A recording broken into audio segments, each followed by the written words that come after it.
Seoul की ठंडी सुबह थी। खिड़कियों पर भाप की परत और गलियों में धीमी धीमी बर्फ की फुहारें। स्कूल में विंटर ब्रेक का माहौल बन रहा था, लेकिन युनबी के लिए आज का दिन कुछ और था। आज होजून का जन्मदिन था। किसी ने क्लास में ज़ोर से नहीं कहा, ना कोई सजावट, ना कोई सेल्फी पार्टी। होजून वैसा ही शांत था जैसे हर दिन, सिर झुकाए, नोट्स में खोया और अपनी ही दुनिया में बंद। लेकिन युनबी ने ये बात बहुत पहले जान ली थी। एक दिन जब होजून की किताब उसके पास भूल से छूट गई थी, उसमें एक नोट गिरा था, एक तारीख, और उसके नीचे लिखा था, हर साल बस यूं ही गुजर जाता है। वहीं से युनबी ने वो तारीख याद रख ली थी और अब वो दिन आ गया था।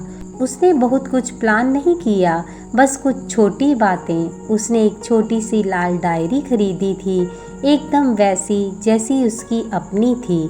उसमें हर उस पल को लिखा जहां उनकी नज़दीकियां बनी थी। पहली बालकनी, पहली छतरी, पहली धुन, पहली लड़ाई और आज पहला जन्मदिन किसी की याद में। डायरी के पहले पन्ने पर लिखा था, जब कोई तुम्हें बिना कहे याद रखे, वो तुम्हारा अपना बन चुका होता है। स्कूल में लंच ब्रेक के दौरान युनबी ने चुपचाप वह डायरी उसके लॉकर में रख दी।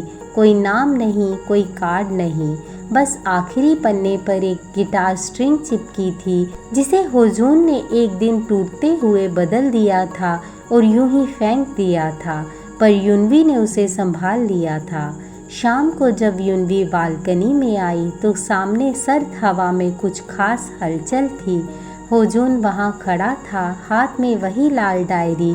उसने देखा, मुस्कुराया और फिर नीचे झुका। उसने गिटार उठाया, लेकिन इस बार बजाया नहीं, बल्कि पहली बार उसने कहा, तुम्हारा लिखा मेरे लिए वो तोहफा है जो मैंने कभी मांगा नहीं पर हमेशा चाहा। फिर उसने गिटार के तारों में वो टूटी स्ट्रिंग दोबारा जोड़ दी, जैसे उसके और युनबी के रिश्ते की एक टूटी परत को दोबारा जिया हो। उसने धीमे से जोड़ा, तुमने मेरी हर खामोशी को लिखा, अब मैं पहली बार तुम्हारे लिए बजाऊंगा।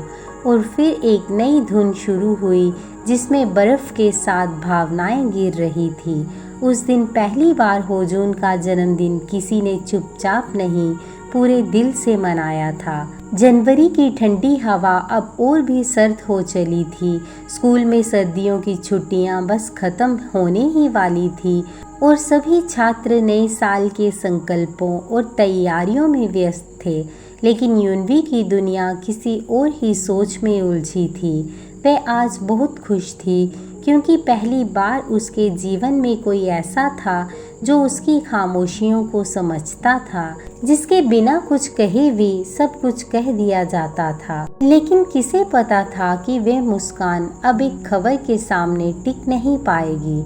उसी दिन दोपहर में स्कूल के बाद युनबी घर लौट रही थी। उसी गली से गुजरते हुए वे अचानक रुक गई। होजून के घर के बाहर कुछ बड़े बड़े कार्टन रखे थे। एक ट्रक खड़ा था और घर के सामने खड़ी थी होजून की माँ, कुछ चीज़ें गिन रही थी।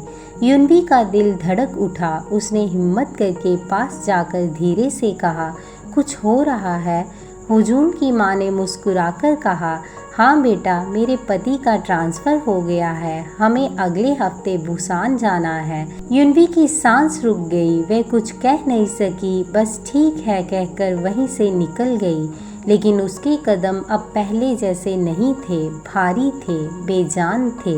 वह सीधे घर नहीं गई, स्कूल के पीछे वाली झील के किनारे पहुंची, वही जगह जहां पहली बार उन्होंने साथ बैठकर खामोश बातें की थी।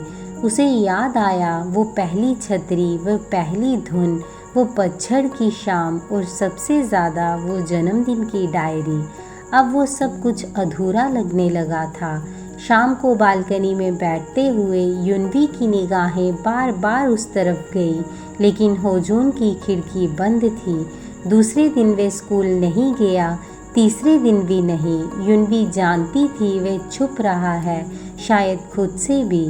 आखिरकार चौथे दिन उसने अपनी वही डायरी उठाई।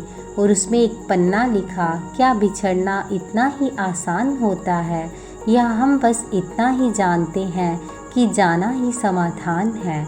वह डायरी लेकर सीधे होजून के दरवाजे पर गई। दरवाज़ा खुद होजून ने खोला। कुछ पल दोनों चुप रहे। फिर युनवी ने वो डायरी उसकी तरफ बढ़ाई और कहा, अगर जाना ही है तो मेरी बातें भी साथ ले जाओ, क्योंकि अब ये तुम्हारी कहानी भी है।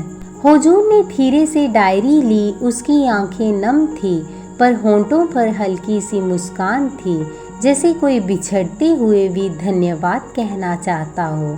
और फिर युनवी बिना कुछ कहे लौट गई। उसने पीछे मुड़कर नहीं देखा, लेकिन होजून बहुत देर तक वहीं खड़ा रहा, उसी जगह जहाँ कभी उनकी कहानी शुरू हुई थी।